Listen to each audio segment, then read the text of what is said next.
My comment nobody heard. I said, Joe's here. We can start now.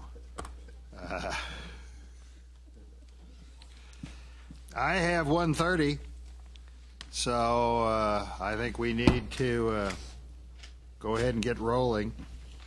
I'd like to start out with the introduction of commissioners and guests, starting at my left or far left there. Robert Wilson, Pittsburgh. Roger Marshall, Great Bend. Randy Dahl, Leon. Gerald Lauber from Topeka. Tom Dill, Salina. Don Budd, Kansas City. Good afternoon. I'm Deborah Bolton from Garden City. Sheila Camus, Commission Secretary. Todd Workman, Topeka. Robin Jennison, Topeka. Keith Sexton, Pratt. Chris Tymason, Legal Counsel.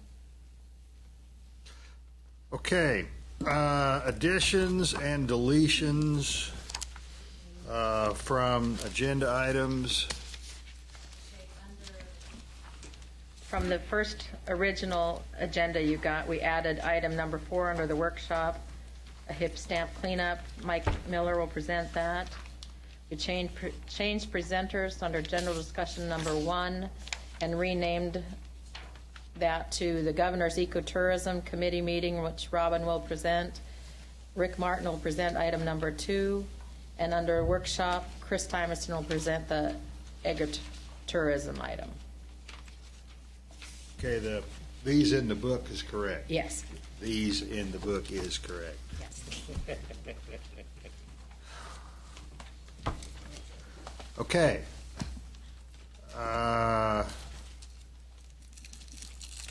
We need to have an approval of the August 23rd minutes. Move to approve. Can I have a second? I second it. Any additional discussion? All those in favor say aye. Aye. Okay, this is the time that before we get started, it's an opportunity for the public to comment on those items not on the agenda. Something we welcome and encourage. Is there anybody that would like to address the commission on any items that are not on the agenda?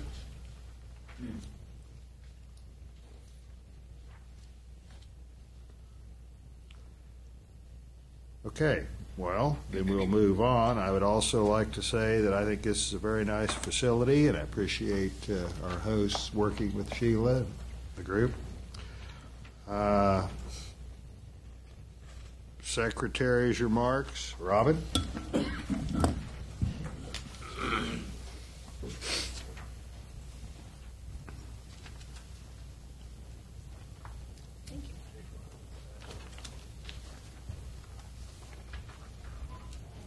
Thank you, Mr. Chairman. After that document gets passed out to the commission, if somebody'd hand one to Sheila, if there are any left over, members of the audience are welcome to have them. I've given Michael one already, so he's got it.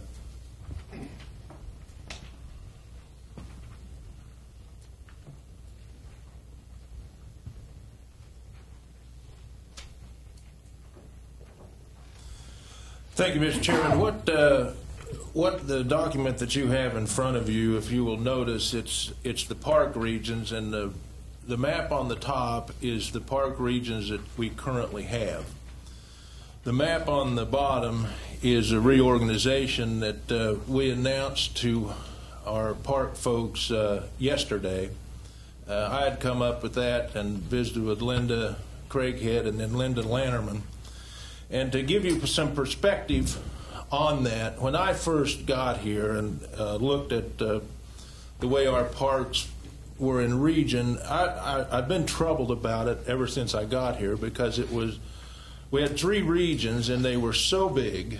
I thought that it was almost an untenable situation for our what we call regional supervisors to have the impact that I really believe that they need to have on the various parks.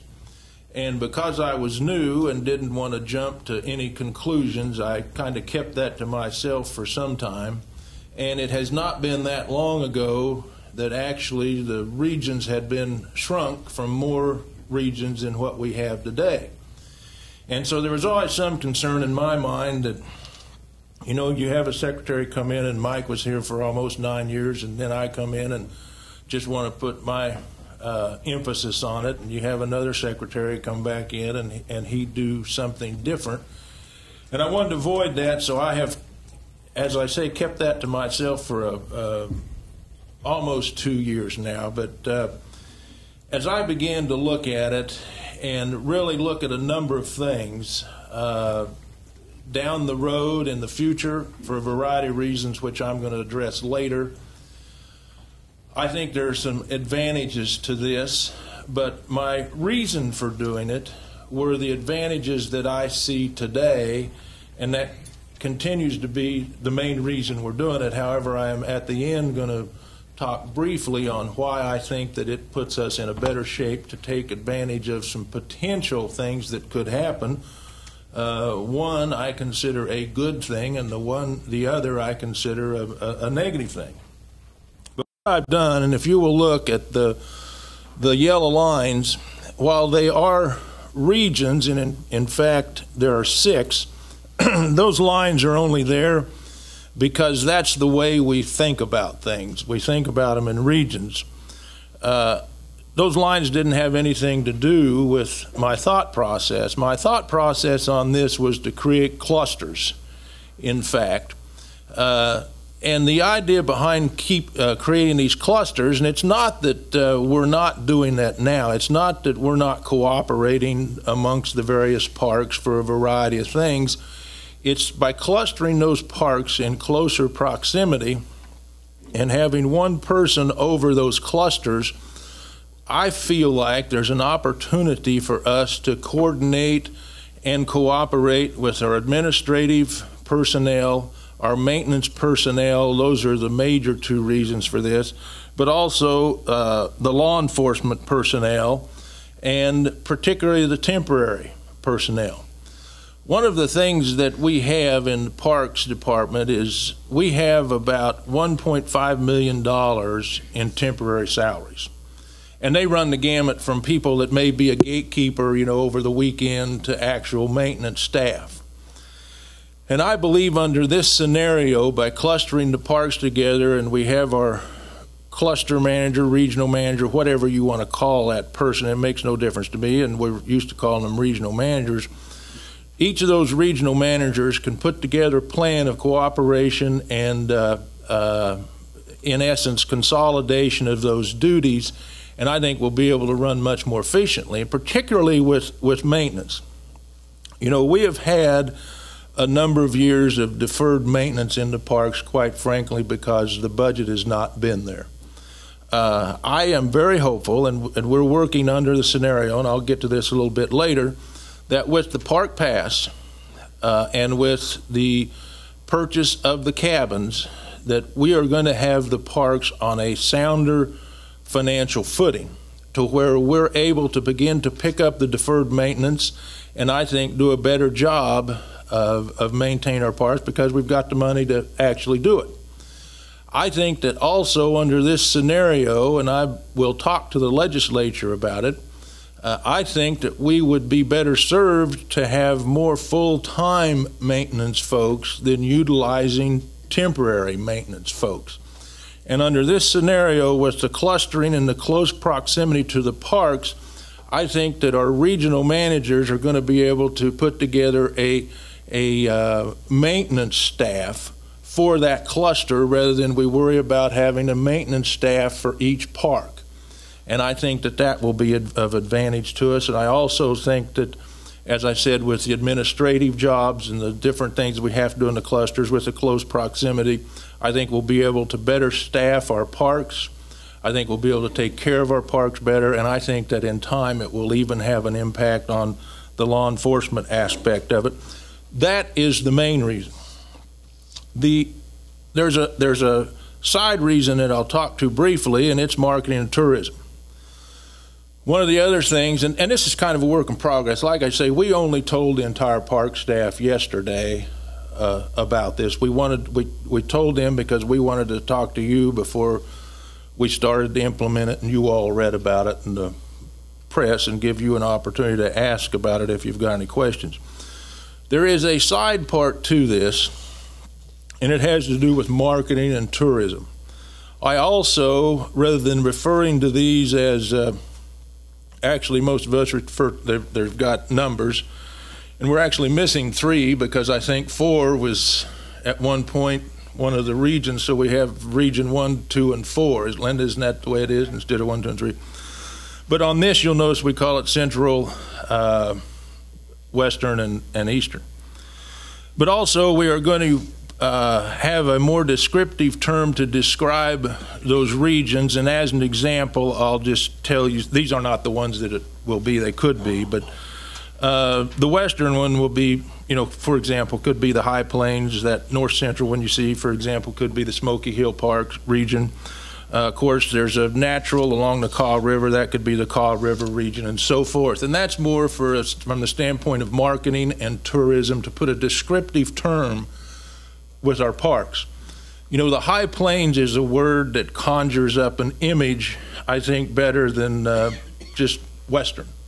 You know, people understand the High Plains. It's a unique thing, and those parks out there are truly unique, and I think it helps to explain why they're the way they are. We've got variable water levels in them, and I think it helps to explain it. So that's another aspect. The 2 other aspects of it that I think are down the road, and I'm going to talk about today, one of them is what I call the negative aspect. This year,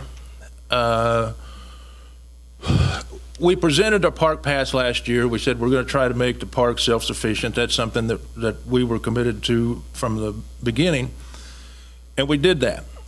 We did not plan on beginning that actually this year to have to be as self-sufficient as what we think we're going to have to be this year. We're going to take a 10% reduction in the EDIF monies that come to the department. Because of the financial situation of the state, they took 10% out of most SGF budgets. They took 10% out of the EDIF budget. Based on our projections on the park pass, we can absorb that and still operate the parks the same way that we did last year if the park pass turns out like we think it will. And it, like I say, we did have a fairly conservative projection. If you all remember, we modeled it after Michigan, which got something like 27% of their cars and light trucks. We've used 10% of the cars and light trucks. So we were able to absorb that. Not only were we able to absorb that, and this is in the 2014 budget that the legislature is going to work on this year, not only were we able to absorb that, we were able to hold the tourism division of our agency hold harmless. They also get EDIF money. So we did not reduce the tourism budget at all to be able to meet the budget office requirement of us to reduce 10%. Should we not be able to do that? Should we have a bad year, a variety of things? I think this scenario, because if that should not happen and we have to kind of regroup, I think this scenario with a mechanism already in place to have better cooperation and to utilize the resources, for instance, and we'll just take some, take the Lovewell, Glen Elder, Wilson, Canopolis. Should we not be able to make our budget and should we have to adjust, I think this design makes it easier for us to respond to that without impacting any park and our ability to serve our patrons in a reasonable manner. So on the negative side of the equation, I think this helps in that regard as well. On the positive side of the equation, and I'll talk about it, we've talked about it briefly, but I think it is, not only is it something that I would like to do, but I think that it is a reality that is going to have to be discussed in Washington, D.C. And it is the idea, does the Corps continue to have a recreational presence around our federal reservoirs? You know, we've talked, and I think I've actually talked to this group, you know, the Corps is a very tough competitor of ours when it comes to parks because the scheme by which they charge people, it's really difficult for us to compete with. And in my opinion, the reason that they can have that scheme is it's the federal government and they don't have to make money at the parks and they're able to do it. So they are a very tough competitor for us. And in some of the federal reservoirs, I think you could make a case that they actually have a better location for a park, which makes them a better competitor of ours.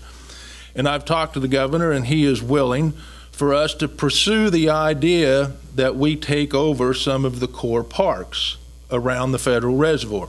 I'm quite confident that we can operate those parks cheaper than what we and the Corps operate them now. And I really believe, because they would not be a competitor, that we would actually make more money if we operated those core parks. In fact, we have had some very preliminary discussions with the Corps folks in the Kansas City Corps about this idea. I did meet with a congressional delegation about it. They understand it, and in fact, Linda Craighead was meeting in Kentucky and visited with one of the Corps folks from the D.C. I think she was involved in planning, and they've been told that they're going to have to take, the Corps is going to have to take something like $50 million out of their recreational budget. And Linda approached them about the idea of would they be willing to turn some of their parks over in Kansas to help them meet that requirement that may be put on them by Congress.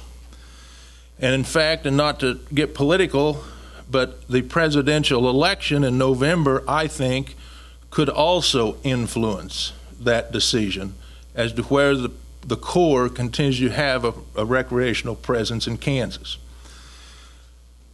I will be pushing that way to do that. I think the reality of the situation on the federal level is they're going to have to take a very serious look at doing that.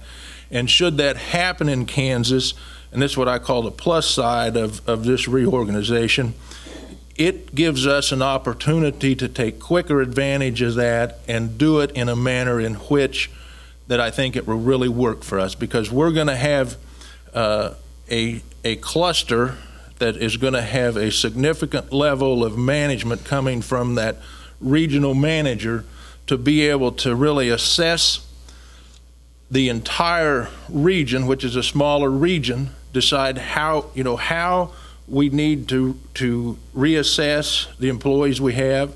Are we going to need more employees in that region to take over those core facilities? And I think it's going to help us respond better in that case. The one thing that's, and I don't have them in your map, I do have them in mine, do not know for sure how it reacts, because it is the Oklahoma Corps. We've not had any discussion with those. But if the Corps gets very serious about that, or if the federal government gets very serious about that, we could potentially pick up 3 more parks in southeast Kansas. If I'm right, it's Marion, Council Grove, and Big Hill. So you could, and if you look at your map, so you would see a park location in Morris County, a park location in Marion County, and a park location in Labette County. And so that is the basics of why we're doing it. I really think, as I said at the start, I really think it is a better management scheme than what we currently have for our current situation. More importantly, there are 2 possible things that could happen. Budget situation in Kansas that we need to respond to because of our revenue estimates, and also the potential budget situation on the federal level, which could be a plus or a minus, and I think it also gives us a better opportunity to respond to those as well. And with that, I'll stop, and if there are any questions on that aspect of the report, I'd be glad to try to address them. Yes, Mr. Doctor. Secretary, tell us a little bit about the decision process. Who makes that decision from the federal side? Does the Corps make it? Do congressmen make it? Who would say yay? Either one. The Corps could make it on their own. The Congress could force them to make that through budgetary restrictions. The Congress could also make that decision. I think the more likely is that the Congress, through budgetary decisions, would force the Corps to make that decision. There will be, the Corps will have a difficulty with that decision because, quite frankly, this was tried. Linda or Keith, they offered them to us about what time frame? Mid-90s or mid-2000s or something? Mid-90s. The Corps tried this and actually offered the department something like $45 million to help us take care of them. And what got in the way at that point were the Corps employees in Kansas was the difficulty. So this is not something that's not been talked about before. So the Corps, just on its own, might not make the decision, but I think the pressure that they're going to get, the budgetary pressure they're going to get, may require them to make that decision. And the follow-up question would be, are you thinking they would give us the land, or they would just let us run their park? Likely that's what had happened. You see, they have not, where we have our parks now, they've not given us the land. We have a lease on that land, and what would happen, we'd operate those parks like we're operating ours. Yeah, Robert? Mr. Secretary, there'll be some dollars transferred if this happens? No, No? That's not my intent. What I'm saying is, will there be any kind of monetary compensation if we was to take these parks over? I doubt it. You mean from us paying them or them paying us? Them or either paying one? us. I doubt it. With the budget that they're under right now, I just don't see that happening. But your hopes is it would generate revenue by selling more passes and... I'm quite confident it generate revenue for us because there are people that use Corps parks, particularly, and Linda may be able to give you numbers, but there are a lot of non-residents that come through Kansas that use Corps parks. And when they come through Kansas, they're going to try to get at a Corps park before they get at one of ours because it's cheaper for them. And we have Kansas residents that I know that their preference is a Corps park. And I think at that point it does get down to particular reservoirs that they're on. But I could take you Eisenhower State Park. What's the lake? I just lost it. Melbourne. The Corps Park is a great park there, and there are a lot of people I know from Johnson County go over to Melbourne, and their preference is the Corps Park, and it's right there handy. And I am quite confident that you could also, and we may have a study. I've not had to look at it to tell you this, but I'm quite confident that there are weekends that are not holiday weekends that there are Corps parks that are going to fill up before ours do, just because they've got a better location. What are you asking the commission? What Nothing. I'm just telling you. Okay. I just wanted you to know in case somebody said, "What's that goofy Jennison doing now?" You can tell them. Again. Okay. Yeah. Which that's turned out fair play. I've had to explain you guys' action over the last couple of months. Oh, thank you. Thank you. I should have just shut up. But I do have one other thing that I want to briefly tell you about, and it's something else we've also talked about, but I think you're going to begin to hear a little more about it. And that's a resort at Clinton. That's been something that's been tried a number of times before. I've actually talked to the commission about it. I have spent a little bit of time on that with the city of Lawrence. We've just recently talked to the Corps again. They have told us their willingness to give us an expanded lease if we could develop a resort at Clinton. I've talked to several developers that all seem to be interested in it. The developers that had that got the RFP to try to develop the resort in 97, and it fell through. And the main reason it fell through is Secretary Williams did get the lease up to 25 years, which that's going to be the minimum lease that the Corps offers now. They've suggested up to 50 years now, so I think we're over that. But the big issue back in 97 was that the city of Lawrence didn't want to develop the utilities out to the park. The city of Lawrence has grown more to the west. They are more open to that now. So about the middle of November, the developers that got the RFP in 97, there are 3 cabinet agencies that deal with the lake resorts statutes. Our agency, the Department of Commerce, the Department of Transportation, and then Kansas Development Finance Authority also can have a role if they decide to use KDFA bonding. we have a meeting with those original developers to explain the funding scheme that they had suggested and was approved in '97, so that they can tell us all how that worked and kind of get their ideas on some of the challenges. They still have an interest. They will still try to get the RFP this year.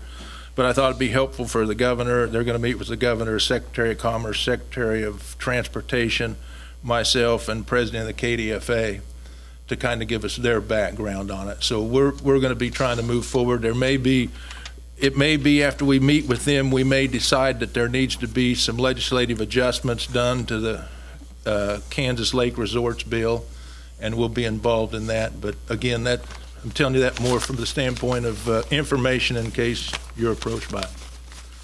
And with that, Mr. Chairman, that concludes. Oh, yes. Just a question back. Weren't there 2 or 3 other lakes that were under consideration? Milford was one, Clinton was one. Actually, all the lakes were under consideration. All the lakes were under consideration. The top 3 lakes were Clinton, Milford, and Perry. Perry continues to be a top lake. Milford would be. I am staying away from Milford. Acorn Lodge has been developed on Milford. He's doing a great job. I don't think he's really, and in his next 5 years, he may actually have his hotel there. And he has been able to accomplish something. I mean, he understood, he was a former manager, so he understood the Corps. And he was able to go negotiate with the Corps on his own. And he's been able to do something that the state of Kansas has not been able to do. And so we're staying away from Milford. But Wilson is also a lake that we'd like to take a look at as well. Do you think, and you probably answered the question, Robin, but do you think that if this becomes a success, you can look across other parts of the state, southwest? I think so, but I think the one thing that we're going to have to be careful, and most of the developers recognize this as well, you know, resort is a fairly broad term. And I think with some additional assets, we've got some ideas about Clinton that we're not ready to share yet, but I think Clinton will be viewed in anybody's mind as a resort, what we end up trying to do there. When you get to Perry, I don't know that it would be necessarily viewed as a resort. I think, but it could be. I doubt that what we would do at Wilson, in some people's mind, would be viewed as resort, because Wilson, if Clinton were not so close to Lawrence, it wouldn't be different. But U.S. Hotel and Resorts, when they were down, they told us that most people that go to a lake, what they prefer is a cabin setting and a central building. And you're talking about, in most cases, a pretty seasonal business. Well, at Lawrence, we think that we can go beyond it being a seasonal business just because of the other amenities that Lawrence has and the reasons for people going to Lawrence. And if we build a resort, that the actual hotel convention center structure will be a year-round business. While it may have some a seasonality aspect to its visitors, the business will be a full-time deal. I think at any of the other resorts that we're talking about, or any other lakes that we're talking about, we are talking about a truly seasonal type facility. Was retail involved when you say resort, or just hotel and accommodation? A hotel, convention center. We are talking about an attraction at Clinton. So maybe Star Bonds? I doubt that Star Bonds will work. Okay. At Clinton. That's the reason I asked the retail question. Okay. Okay, is there any other questions for Mike? Did you have a question? I'll catch you later. Thank you.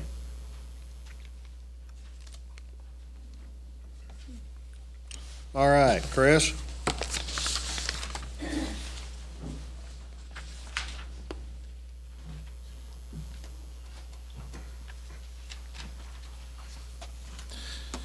Mr. Chairman, members of the commission. 2013 legislature, this is really just kind of a follow-up to 2012 and just the precursor to 2013. The primaries were held in August. The general election is November the 6th. I don't anticipate that we're going to have our package, our legislative package formulated by then. We don't. We're just in the preliminary stages of talking about some items. So in January, I'll have a better idea of what we're actually going to pursue. But, you know, given the success that we had this last year in knocking out a number of major items, I'm not sure that we'll have the breadth of topics that we had this last year. One thing I did want to bring up is that the boat taxation issue is up for the November 6th election, and if you recall, that's HCR 5017, and it would essentially allow, if it passes, the citizens of the state would amend the Constitution to allow the legislature to set a differing system for taxation for vessels. And as you are aware, Kansas has a very high rate of taxation on vessels because they're classified as other property under the Constitution, and it's a 30% valuation. And it's extremely high when compared to our surrounding states, and that causes people to go and register their vessels out of state, and it's very difficult to enforce. And the proponents, including the department, feel that if HCR 5017 passes, we're going to see a number of people who would then register their vessels in our state, which would increase the number of registrations, which also increases the federal aid dollars that come in relation to that, which are used for boat ramps and other things. But it would also upgrade the fleet. If you look at the age class of the vessels in Kansas, people hang on to them longer because of that high tax value. You know, people surmise that people would go out and trade in their boats and buy newer boats and still pay the same level of tax that they're paying now. It would just be a reduced rate on a newer vessel. So with that, I'll stand for any questions that you might have.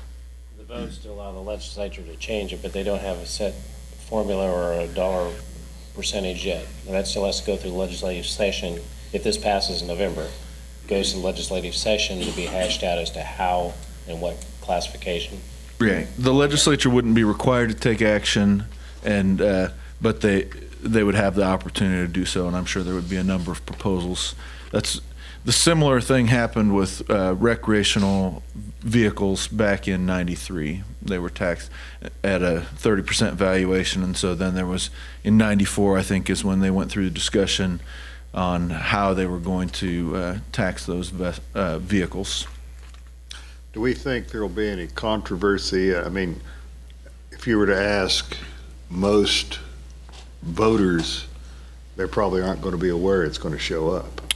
Well, do you think that it's going to be worded in such a way that it'll be passed okay? Does it have to have a majority or 2/3? Majority. Simple majority.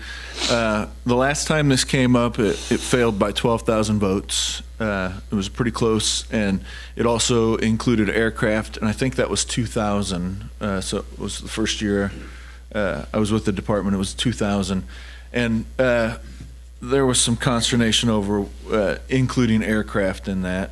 First off, I think some people were of the opinion that if you could afford an airplane, that you could afford the tax on it, which is, you know, the similar argument's been raised for vessels, but I've seen it's been picked up as a story in Wichita and Topeka and Hutch, and I'm not sure if Hayes has run anything on it yet. I would say that our news releases continue to go out every week, and we've placed a section on the website on the front page that takes you to a link about the article, or an article about the issue. So we're trying to get the word out to people as best we can.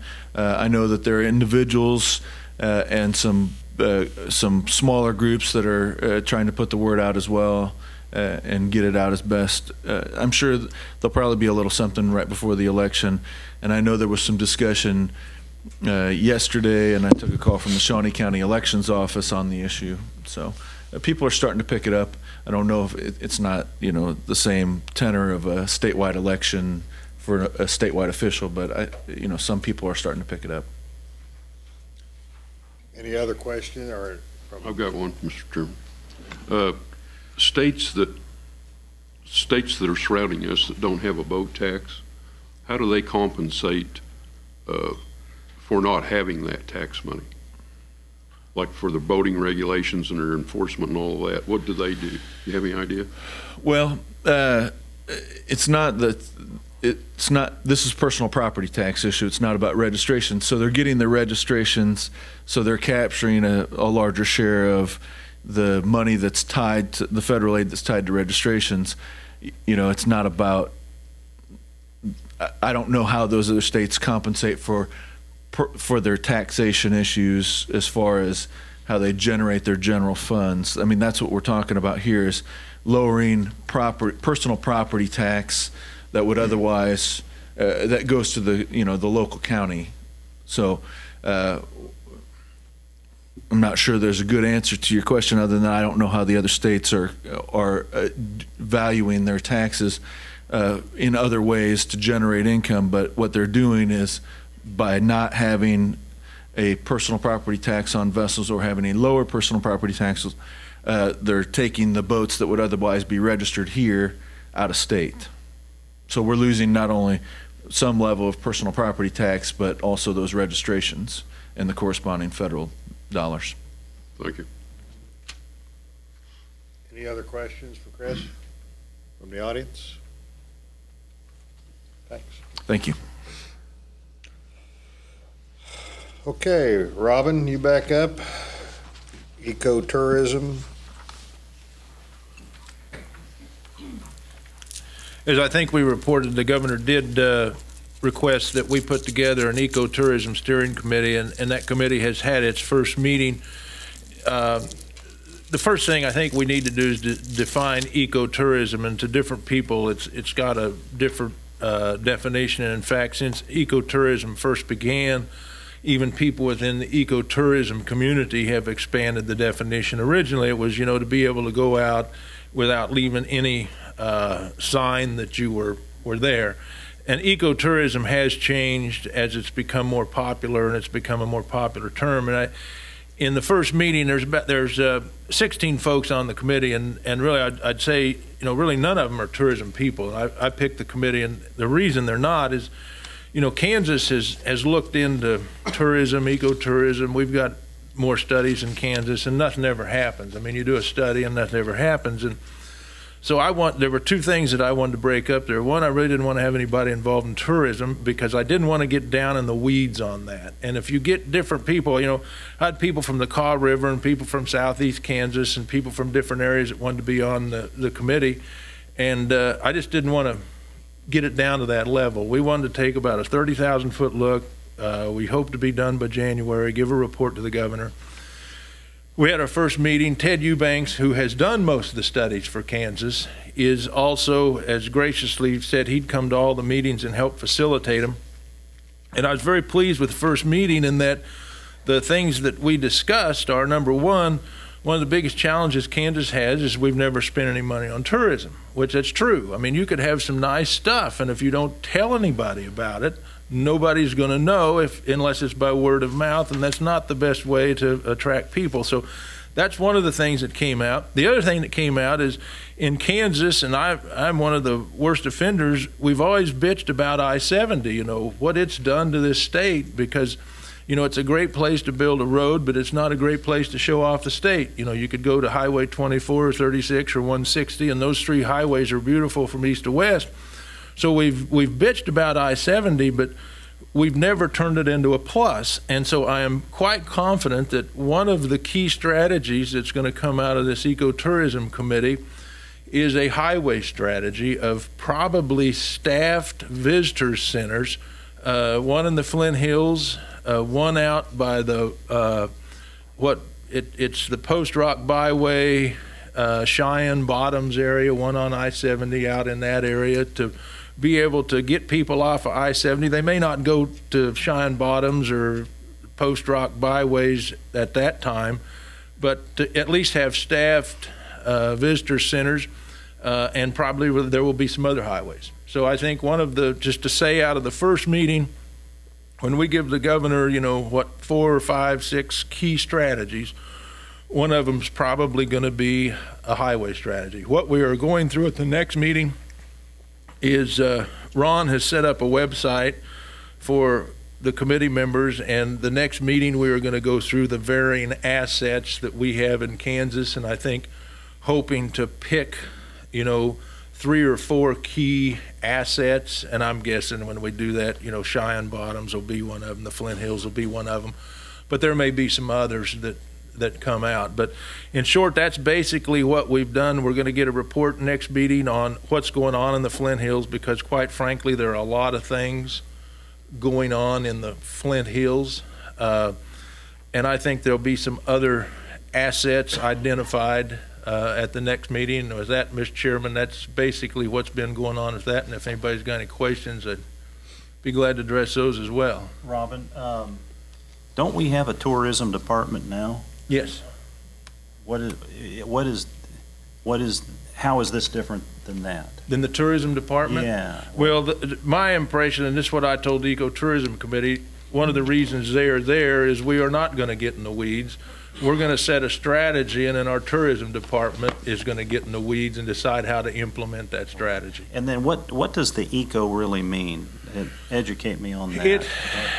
It started out with somebody being able to go out and do something and leave no sign that you were there, no footprint really, that you could go out, and most people would not consider hunting to be ecotourism. However, there are other people that thinks hunting is ecotourism because it's necessary for the management of the natural resource. So there's now a part of ecotourism has become experiential tourism. There's a low impact, there's a high impact. There's about 6 definitions now, or subsets. Let me say that. There's about 6 subsets within ecotourism. And in Kansas, this committee is not going to just focus on ecotourism. I think that they are going to also broaden out to include heritage tourism, because there is a thought when you look at Kansas and from the expansion westward through the Civil War, the geography and the heritage of Kansas are really kind of inseparable. Isn't agritourism part of that too? It can be. Yeah. And we have, that's why on the committee we have a representative from Farm Bureau, a representative from KLA, and a representative, Chris Wilson, who is dealing in agritourism. Mm-hmm. I think if you try to define agritourism is a tourism that impacts agriculture. Right. If you break it down, say it impacts farmers, and you talk about ecotourism, we're talking about tourism of our natural resources by and large.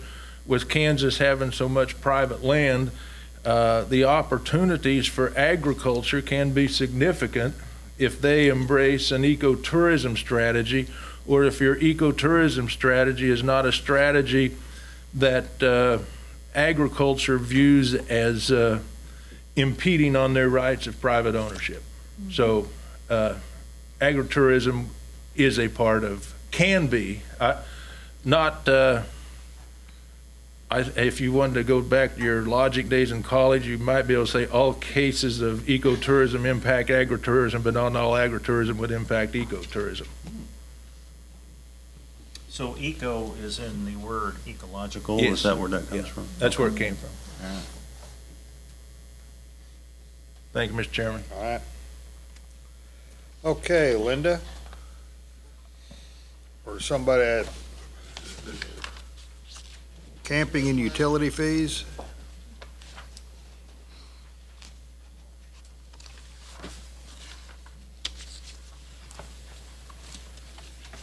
Thank you, Mr. Chairman, Commissioners.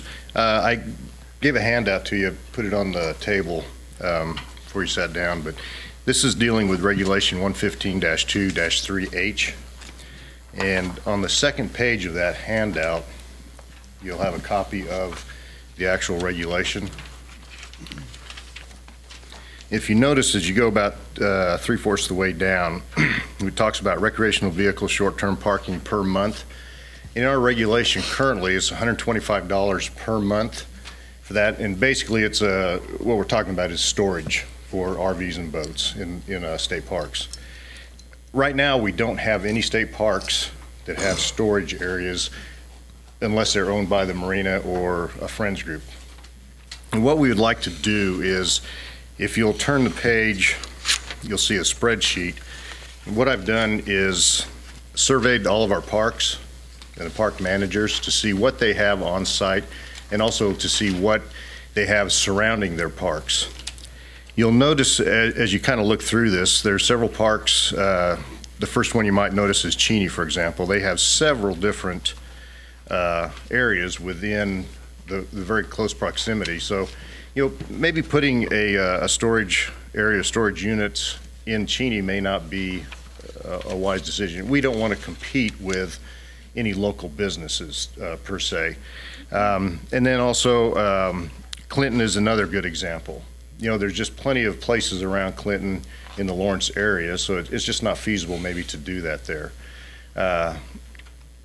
Crawford State Park is an example where we just don't have a lot of area around that state park, so there again, it's maybe not feasible to do that.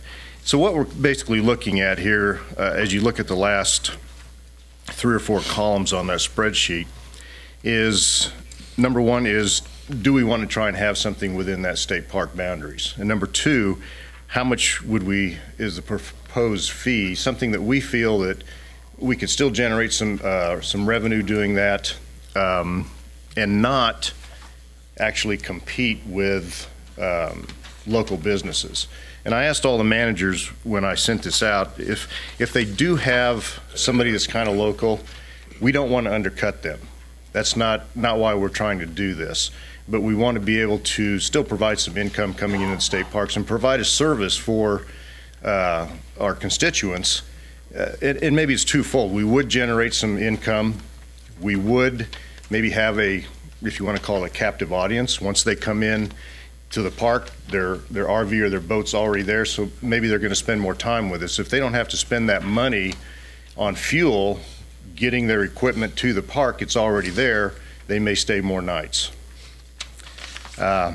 If you look at that last sheet on the spreadsheet, I have some totals down there in the very bottom, and that's based on 100% occupancy of the different parks that said they would do that. And actually, we know that we're probably not going to get 100% occupancy on that. But that's just looking at on the high end, on the top side of maybe what this could generate. The last few sheets on here, the next one is a draft of a agreement that we would like to propose. Chris has not had much of a time to look at this, so it would have to go through his shop as well to look at it and make sure that this is something that we want to do. And as you go on down through past the agreement, what I've done is just taken Canopolis State Park and used it as an example of maybe what we could do in different fees and amounts to charge per month. So looking at this, I broke it down like on number 2 on there, for example. I just assumed that the first year we may have 50% occupancy. And at 50% occupancy, charging $40 a month, we could generate up to $12,000 per year. And I also included just a kind of a sketch of maybe what it would look like and the area. It's got a Google map on there as well, just to kind of show you, give you an idea of what we could do. Naturally, all of this would have to be run through the Corps of Engineers or Bureau, depending on the lake, to get approval to it'd be a change of use. But just wanted to bring this to your attention at this time. A little food for thought for the future, anyway. Any questions?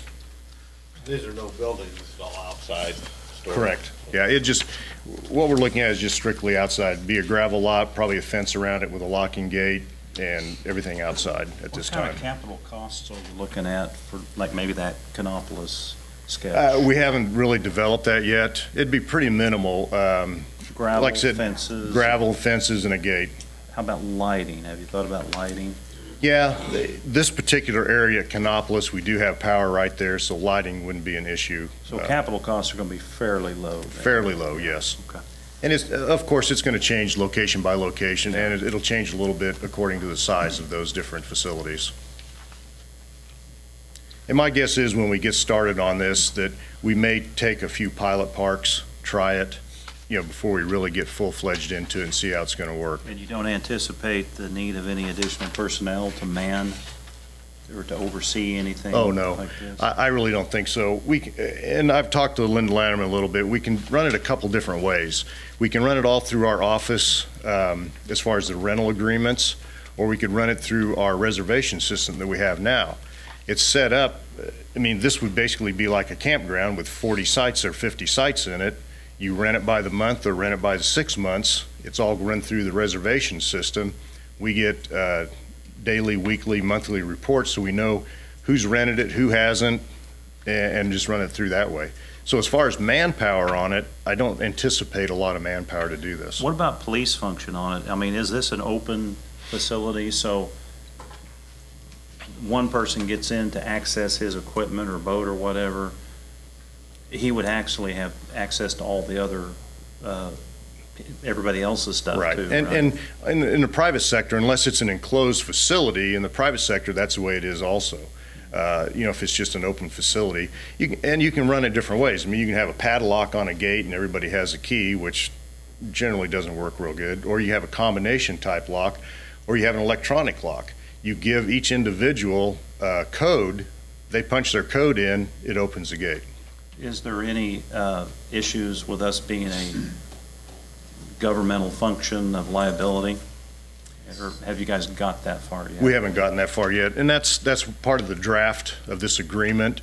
In parts of this I have in there, not storing any hazardous chemicals or anything like that. So we'll get all that addressed with Chris as well. I'm the new member. What's driving this? Why? Who's wanting this done? Is it strictly that we want to make money, or is there public out there saying there's not enough sites? A little bit of both, probably. We do have the public that, gas prices are near $4 a gallon. And if they can have some place close to their favorite park or lake, they would prefer to do that versus having to spend $50, $60 each time they come out in fuel. I'm familiar with El Dorado. I grew up there, so I'll pick on that one. There's already 2 places there that are owned by private entrepreneurs, I assume, and you're proposing that we build 40 sites there. Why isn't the entrepreneur adding sites if there's that big of a need for it? And how does that people that own that particular facilities feel about this? Well, and part of that is the reason, if you look at the $80 a month, if you look at the others, they're charging $20 to $50. And part of the feeling on that is that we're going to have a little bit closer proximity to the campgrounds, the boat ramps, and so on and so forth. So people may be willing to pay the extra to have that luxury of being within the state park. And there again, we wanted to have these fees set so that they are more, and in some cases twice as much as locals, just so we're not undercutting them. So how do the people feel about this that own those places that are getting ready to get in competition with the government? That was left up to the individual park managers to talk to those individuals. I have not gotten any feedback on that. I think we could assume that they're going to complain, and they won't like it. It's kind of a tough duty. We have the same problem with private campgrounds, and campgrounds where people have individuals. We've had some good faith discussions and disagreements for quite a while around El Dorado. We've got the facility. We have the preferred location in some cases that we can't share, that we have to kind of run it ourselves. And I think you'll have some issues, and I think the best way to do it, and what most private entrepreneurs prefer, is that we keep our prices higher so that we don't compete with them on a price basis. They'll never be able to beat our convenience because Sure. we're right there in the park. But I think as long as we don't keep the prices low and charge a premium, I think we'll probably be able to be okay. And that was the emphasis when I sent this out to the managers, is to make sure and do that. So, as you said, we don't want to undercut anybody else. You know, we've got a lot of businesses. We've got marina. And if you look at Wilson, it might be a good example too. At Wilson, the marina there has 100 sites. Well, it's not feasible for us to even consider that. He's got 100 sites. We don't want to go right within the park next to him and compete with that. And your 180,000 a year is what occupancy? That's just based on 100% occupancy. 100%? Yeah. Okay. And I realize that's probably a high figure, but I guess you got to shoot for something. Are you asking the commission for direction, or are you just telling us what you're going to do?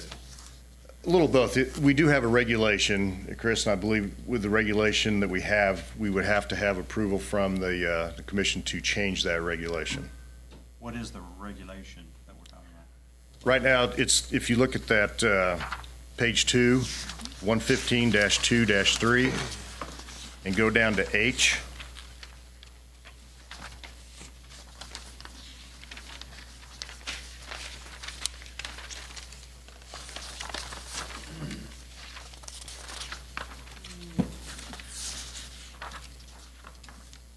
It should be on the second page of your handout, page 2 of the handout.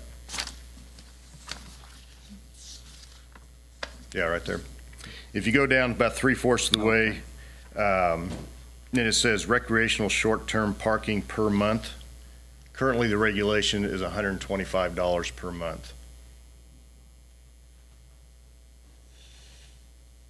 And at $125 a month, we just feel that's way too high for a gravel lot with a fence around it. So we already have rules in place that you guys do this. Right. We're just asking for a change in the pricing, and that we'll have variable pricing for each of the different locations. But you're talking, there is no facilities now.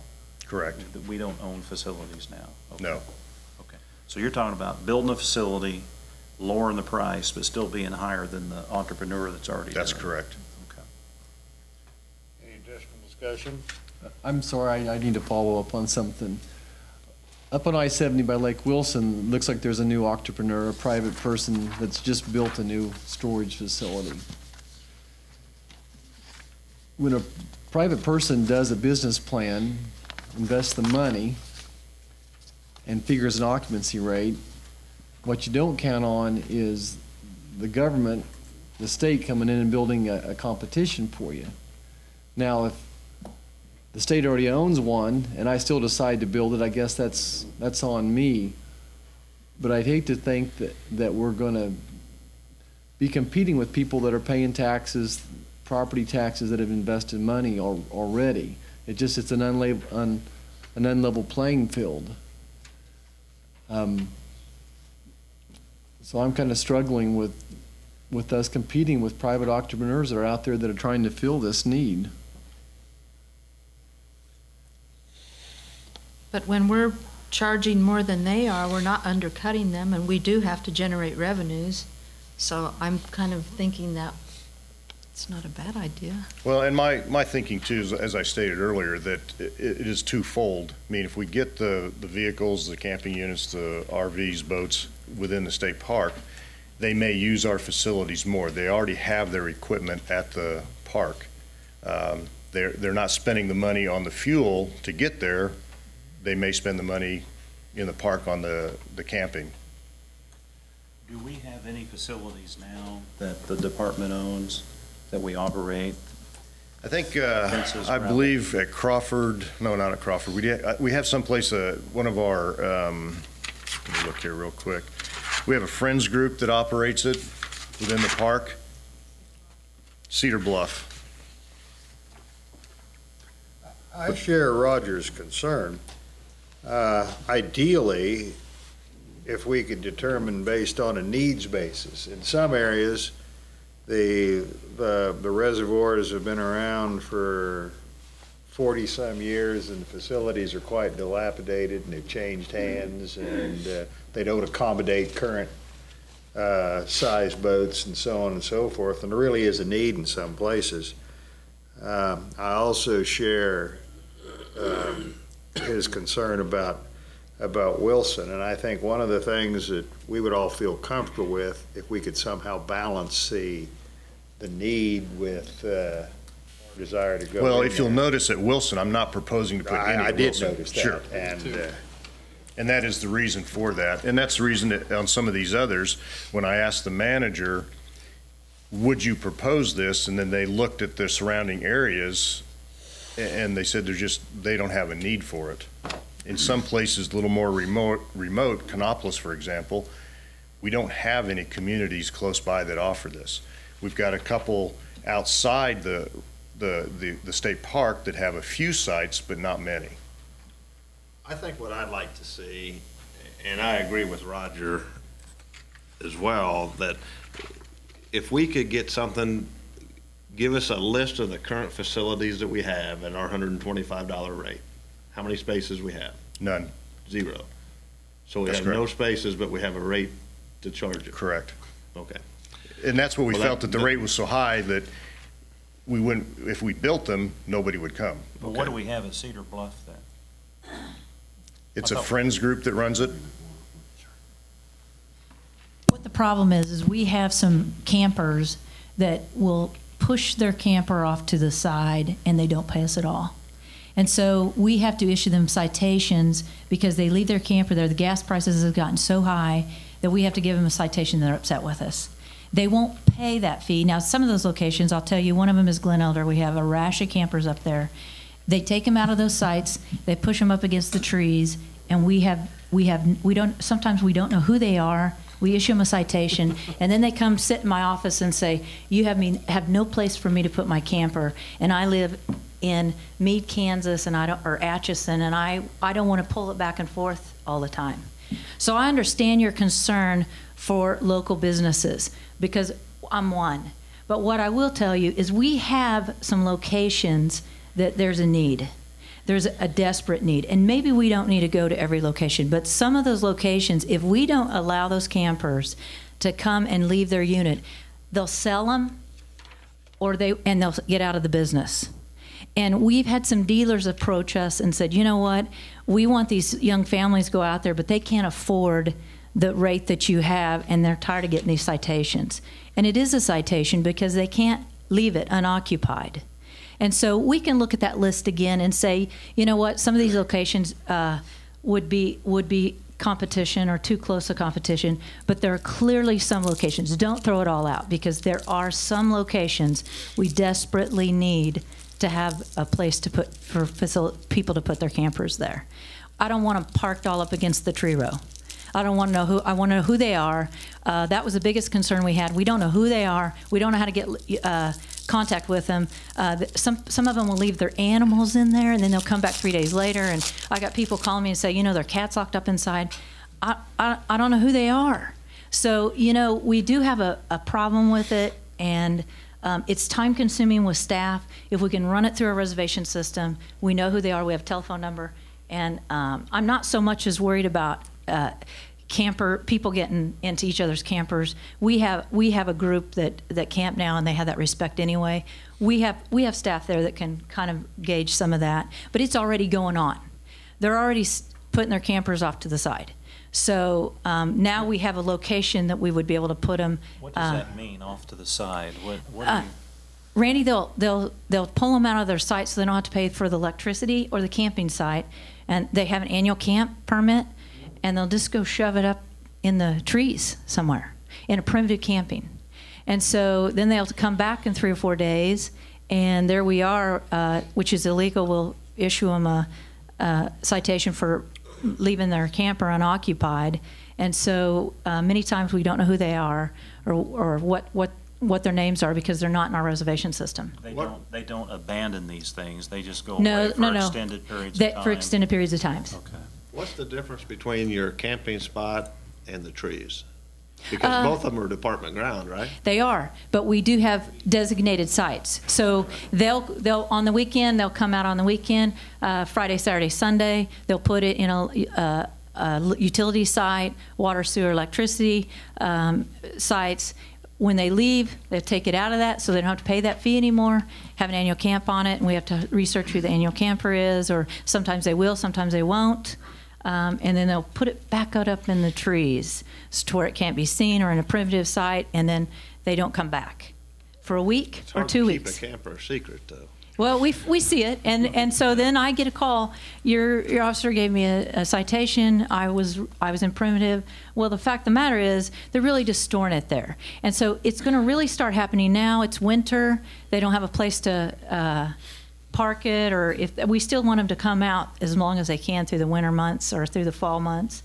But there are some locations that truly it would be a nice service for our good camping public. Well, what I would like to see, once again, is, I guess if we can prioritize Sure. where you think it's necessary, what the cost of each one of those facilities is going to be. It sounds like it's a minimal cost, but it's Sure. still, we need to know a number. Right. And what the local impact's going to be. Absolutely. We can do that. And a firm comment from, if you've got 3 storage places there, 3 marinas that Stay out are of doing it, what is their real opinion? That's exactly right. Yeah. We'll do that. Okay. What's the most number of campers you've seen stored on the side or at one time? Oh, that's a good question. More than there should be. It could be a dozen at one location. So that's a dozen too many. And you think so this is the type of people that can afford? What's the proposed rate? What's the citation? You know, actually, it varies from location to location. It's difficult for me to say, can they afford? You know, a young public, camping public that buys their motor home, you're going to say, oh, they could afford that. But the fact of the matter is, a lot of them are young families or farmers. A lot of them are farm community. They have to jet in, and one family come into my office, and they farm in the area of Glen Elder. They live in Atchison, and you know they have to go back and forth, and they just want a place to put their camper so they don't have to pull it back and forth. Actually, 2 families from that area has called me there. There's a need in spotted areas of the state. Other states are doing it. We just came back from a state or a national convention. Other states are doing this. It's popular. So our goal is not to overrun the private sector at all, but to relook at what we're doing. Mr. Chairman, I think we don't want to micromanage what you all need to do, but certainly my opinion is if we're going to give it our blessing, we want to know exactly where they're going, and we don't want to be known as the commission that set up competition for everybody. But if there's a need for it, then great. Mr. Secretary, I mean, you guys can run with this, and I mean, I think you know what, maybe not everyone doesn't agree with that, but I just don't want to be known as setting up competition for everybody. Well, I think. Actually, I've been there, and we don't want to do that either. Yeah. Well, my opinion is that, yeah, I think they've gotten that message. Sure. The second part, or my question is, since it still has to run through legal, are we talking probably a 2 or 3 month period before we actually vote on this, or are you wanting this? No, it would be like March. So we have some period of time for you to go back, refine it, Right. specifically develop it, And bring it back.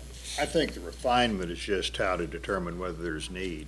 And that may be that there's no reasonable accommodation there. I can see it being a real demand.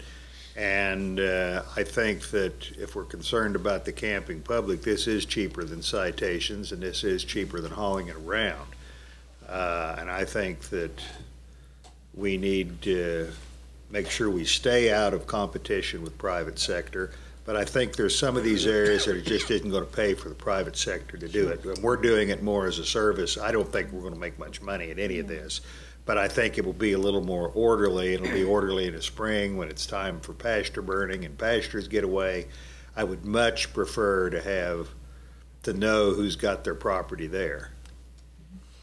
In some states, I just wanted to say this, in some states, you cannot leave your camper unattended for more than 24 hours or 18 hours, and it will be towed and impounded, and you have to pay for those kinds of things.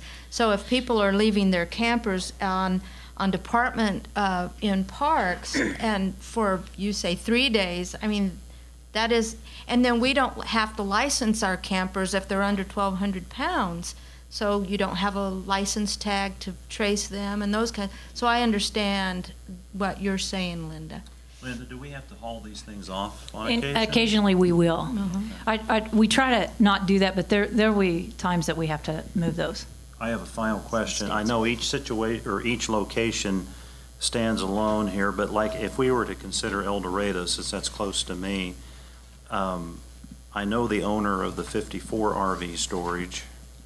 We probably wouldn't look at El Dorado as being a place we would do this. Probably not. Okay. Okay. Yeah, you'll notice that when I pose the question, would you consider? Right. And so we're just looking for it, yes, I would consider, no, I wouldn't, and then go from there. Okay. Thank you.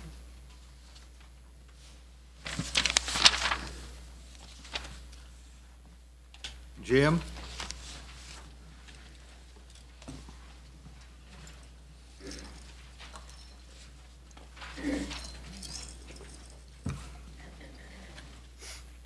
Thank you, Mr. Chairman, members of the commission.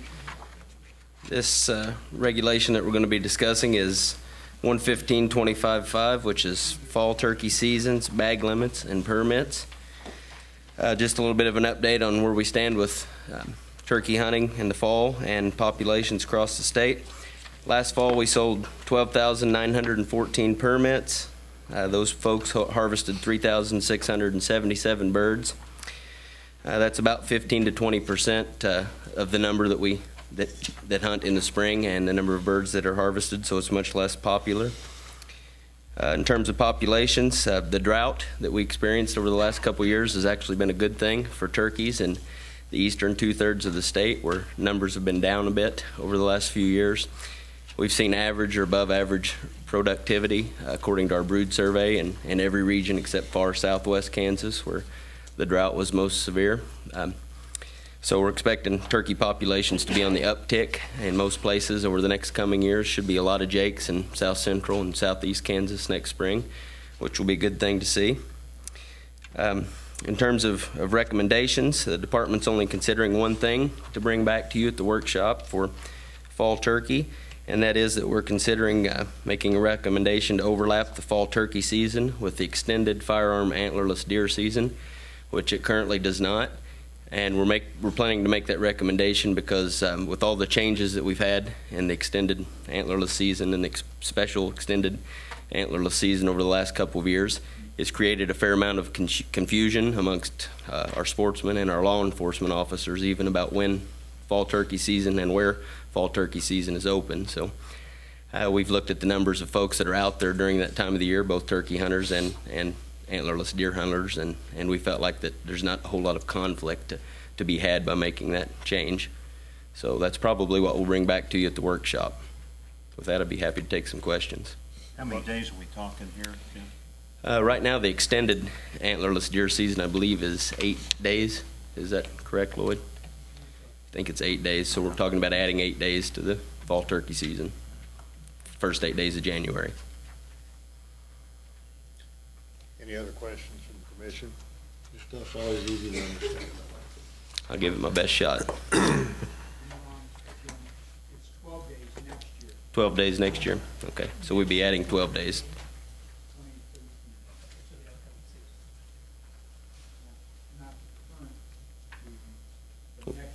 This is one of the reasons why we're making the recommendation, because it changes a little bit every year.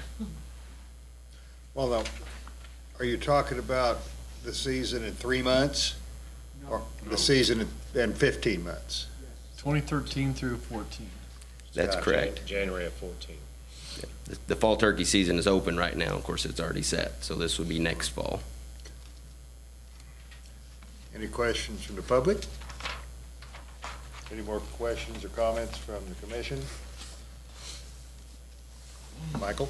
I had a question. Why was the season closed during the deer seasons? Anyway, I mean, pheasant stays open, quail stays open. squirrel stays open? Well, that was before my time, of course, but my understanding is that we didn't want to create a bunch of competition out there between firearms deer hunters and fall turkey hunters. And we also didn't want to put people in a situation where they'd be likely to possibly use a rifle to kill a turkey, which is illegal. And there's also some safety issues too that were considered. So that's why they didn't overlap initially. And we're not planning to recommend overlapping the fall turkey with the regular firearms deer season, because that's when we have 100,000 plus people in the woods. And besides, they only have a couple weeks there to hunt. There was a lot of blaze orange controversy about that. That's correct. As well. It just didn't get along. People didn't seem to like it very well.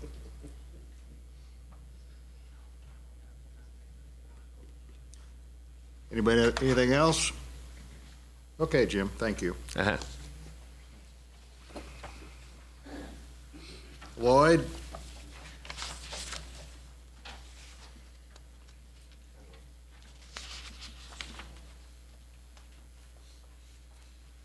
Good afternoon. Today I'm going to talk about Regulation 115.25.9. It's our 25 series regulation on deer seasons. This is the regulation we adjust annually for season dates when various equipment types can be used. It also has provisions for seasons on military subunits. Special dates for special firearm seasons and extended archery seasons in urban areas, urban units. Dates for deer seasons for designated persons. Dates and units when extended firearm seasons are authorized, and how the different types of permits are changed, and the designation for species and antler categories are changed to allow for extended whitetail antlerless only seasons, and limitations on obtaining multiple deer permits. They're all set in this regulation. This regulation will, this is the first time this year that we've discussed this. We'll have a workshop session in January and a public hearing in March.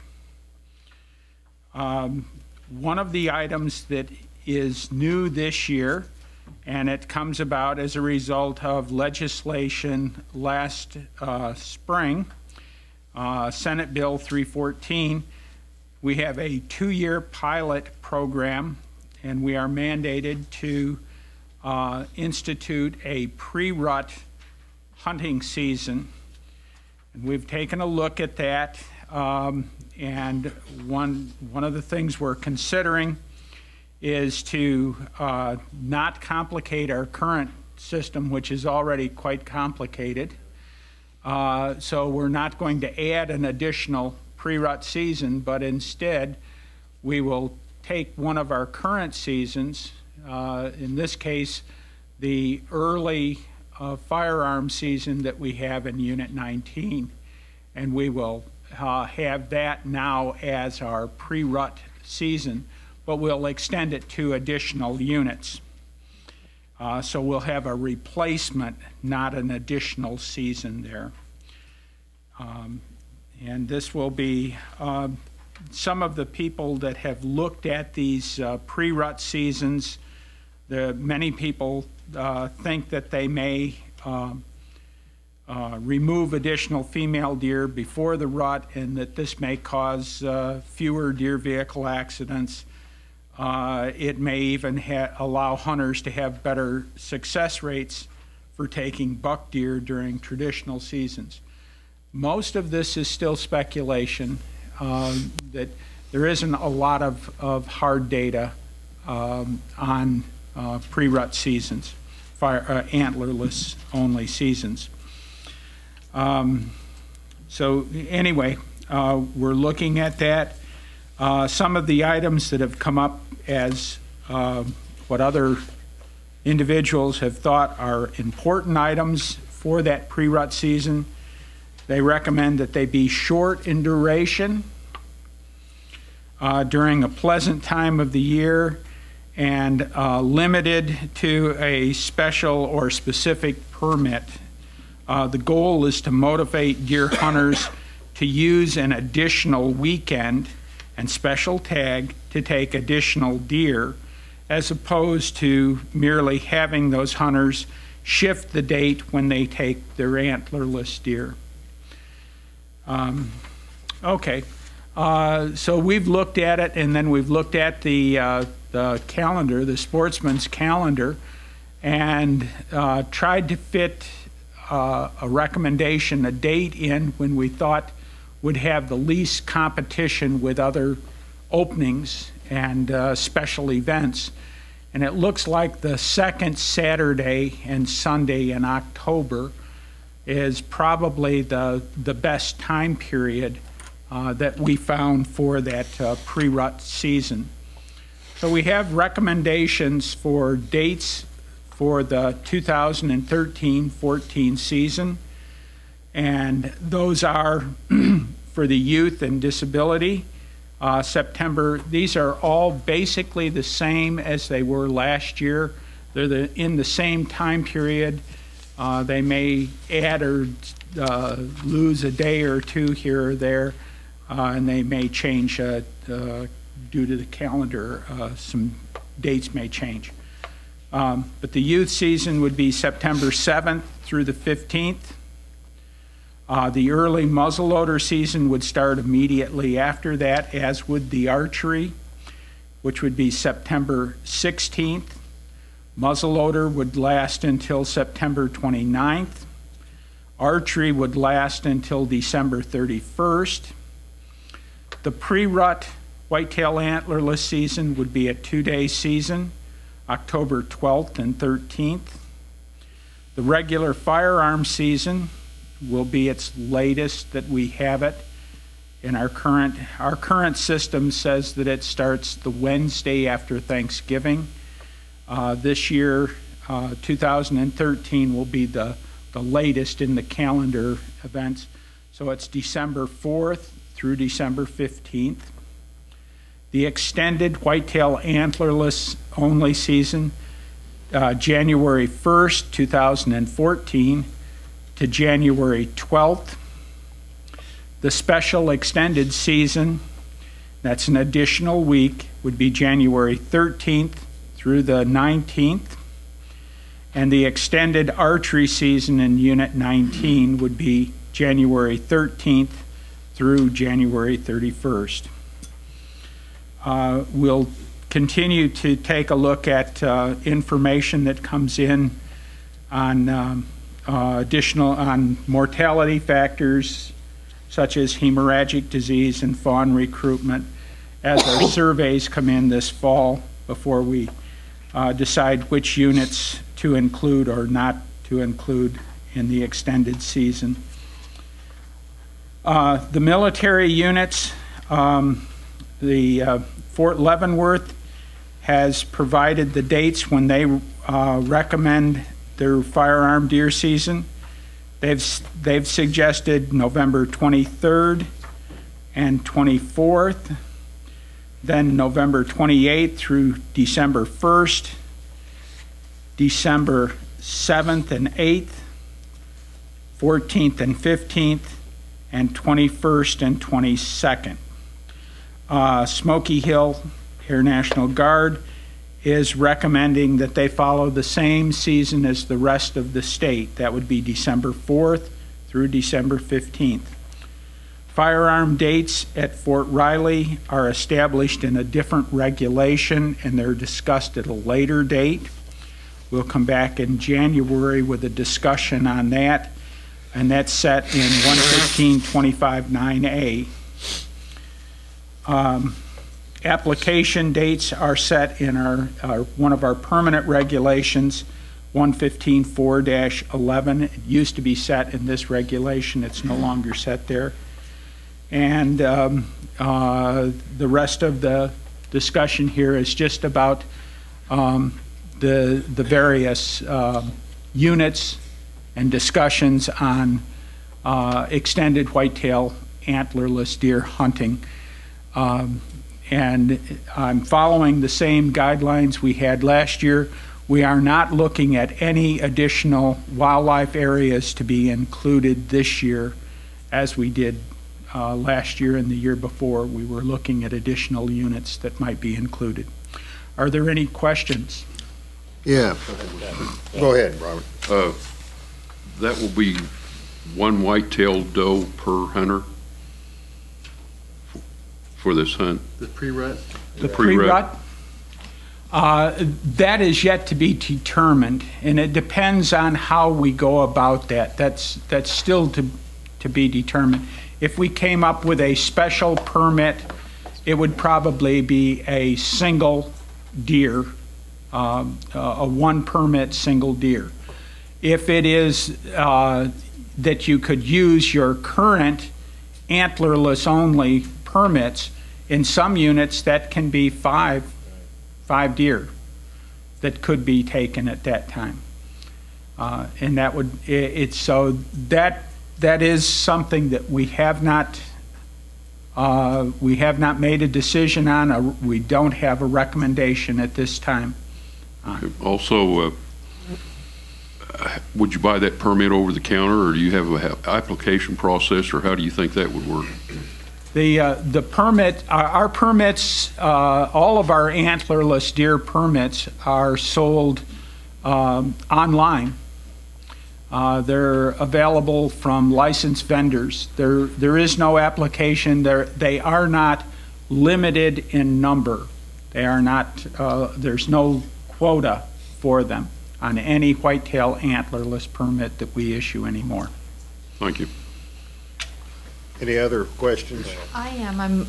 You were talking about not making a decision on the taking of a doe, and they could take 5, you said, but there's no way that we make them take a doe, right?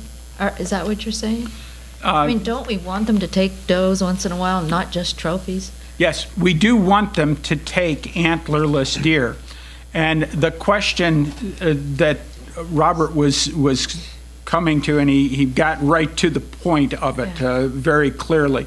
The question is, will this be a special pre-rut, a special permit, or will this be a pre-rut season where you can use the same permits that you have regular? If it is a special permit, that special permit would probably be 1 additional white-tailed deer. If it is the permits that you can currently buy, you could use during that season, then some units you'd be restricted to 2, and some units you'd be restricted, you would be allowed to take an additional 5. Yeah. Well, and I understand the difficulty. You haven't decided that yet, because we're talking the pre-rut specifically. So it could be muzzleloader, it could be shotgun with slugs, or it could be rifle. Obviously, archery season's open during that time period anyway. And then we're back to, during that 2-day period, we have to go back to Blaze orange. Blaze orange. Okay. Michael? In terms to what you're talking about, the pre-rut antlerless only season, you said you're kind of shifting the Unit 19 pre-rut season, which has allowed them to shoot anything. 9 days. Yeah, that was a 9-day season too, Michael. I'm aware of that. Yeah. You said you were going to expand that to different units. Are you looking at statewide for this special antlerless only season? For the pre-rut season, we've had discussions in staff and in our committee. And at this time, what we are looking at is a pre-rut season that is statewide. It's a 2-day statewide. The 9-day season up in Unit 19 was not very well received up there. The hunters, we had difficulties getting hunters out, the number of hunters that we really would have liked in Unit 19. What's your estimate on how many deer you had taken during that special 19 pre-rut season, and on an average year? Just It's really hard to come up with because it appears that that archery is still dominating the harvest, even in Unit 19, during that firearm time period. And it looks like just a couple hundred deer at most is coming out of Unit 19 as a result of this. By the firearms hunters. By the firearms hunters. It's very small. Lloyd, this requirement came through not biology, but just kind of anecdotal thoughts, and was it mandated that it be statewide, or are we given some leeway, and to what extent can we make decisions based on how much to open the state? Okay. The way I understand it, and I'll also refer to Chris, on that particular portion of the Senate bill, they did not designate to us how many units or which units. On the portion dealing with crossbows, they specifically said 4 units. So we have flexibility, and then our question was, and what we wrestled with was, would we be better off to take a look at this in this 2-year pilot if we go statewide versus the confusion that happens when you start opening some units and closing other units? I understand that, and if we were to do that, it would probably be better to have a time period from which existing game tags could be used, because there are certain areas we don't want to have another female deer harvested. Many areas we could use more of a harvest and reduce the numbers, but aren't there some areas to where there is no real need, that the deer are not up to carrying capacity in some areas of the state? Well, this is, I just got out of a meeting up in South Dakota, and that's kind of a touchy subject, in that we're not dealing with carrying capacity here at all, and what we are dealing with instead throughout the Midwest is this cultural carrying capacity, and the differences in how people feel the deer herd should be regulated, whether that is additional is needed or not, additional harvest is needed. And I also include that we have had substantial, in parts of the Midwest, we have had substantial mortality and possibly some reduced productivity as a result of weather conditions, disease factors, etc. So there may be areas, some of which we don't even know as yet, that we wouldn't recommend a great deal of additional harvest pressure. But by and large, most of Kansas can still withstand substantial antlerless deer harvest. I don't think that we're not far off from where we want to be. If we look at the percent of our harvest that is antlerless deer and that is female deer, we're pretty darn good. We're close to a 50-50 harvest ratio. So we're tweaking things here and there, but we already have a pretty good system. Lloyd, are we regulated by anyone other than ourselves on when deer seasons can open and close, how long they can be, or anything else? No, these are our traditions. We have established these. Periodically,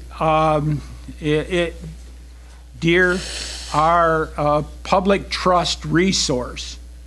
And there is no question that we, being a public trust resource, our department can be called to account when people feel there are too many or too few. We have our traditions, and we've established our system, which is different from some of our neighbors.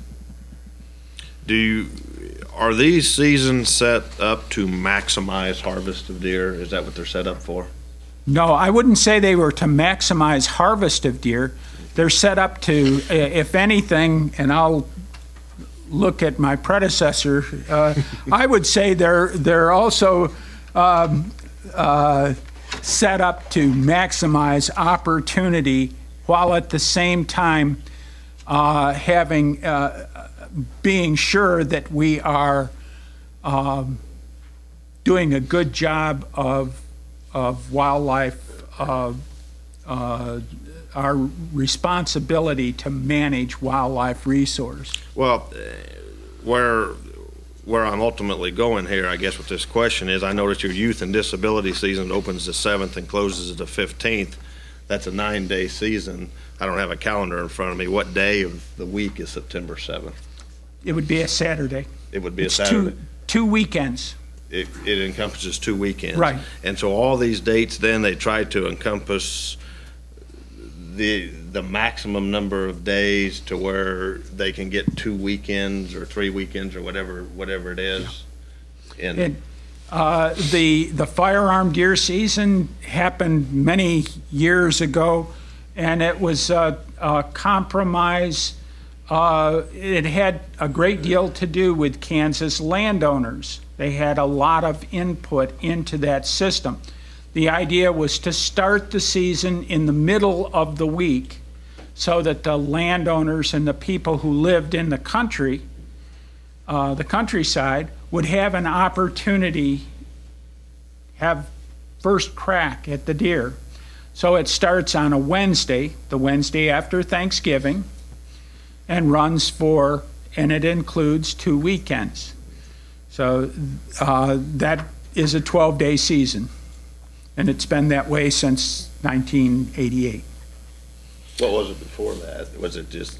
Actually, I think we had a 9-day season for quite a while in there. If we go back to the first ones, I can. No, that's okay. I will hand you one here, and which will show you, and we can. This is my annual report that I give at the Midwest, and I can ship you a copy, each of the commissioners. It started with a 5-day season back in 1965. Okay. And then it modified through the years. So we modify the seasons to maximize the opportunity. Great. Well, Don, my question was, because I get actually asked or emailed quite frequently, when did we change from archery starting on October the 1st? Has it been that many years ago? Because some people, and I've gotten questions in a couple emails, we have the youth, we have the muzzleloader. Why don't we just go back to archery opening October the 1st, so after those seasons are closed, rather than have them coincide? Okay. I don't have an answer, so I'm asking you. Okay. When that occurred was in 2008. We made major changes in 2008.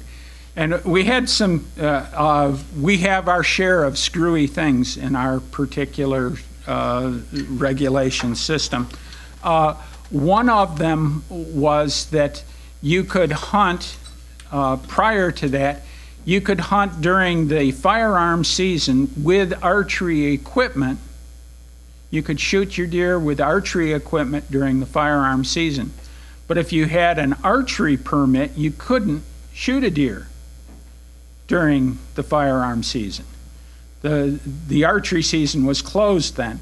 So we said that's confusing enough to try to explain, so we just said we'll run them concurrent. And then when we started with a more liberal package, we said we will start the archery season concurrent with the muzzleloader season right after the youth season, and that started in 2008. Other questions from the commission? Lloyd, I'm trying to get my arms around this pre-rut. Have we done this before? No. This will be the first time. First time. Okay, just give me broad numbers here. What's our deer herd population? 600,000? 600, 650. And then how many rifle, what's our success ratio for rifle? Okay. Do they take 100,000 deer? How many? Okay, we have the score sheet down through, we have about 118,000 deer hunters in the state of Kansas. That's resident, non-resident, youth, everything, hunt-owned land. That many deer hunters. They buy about 186,000 deer permits. And those are the additional antlerless permits that they add to those. Last year, they harvested close to 98,000 deer, 97,000 and change. So 18% success And rate on average. Oh, no, about 50%. On any given permit type, we're in the 40 to 50% hunter success rate.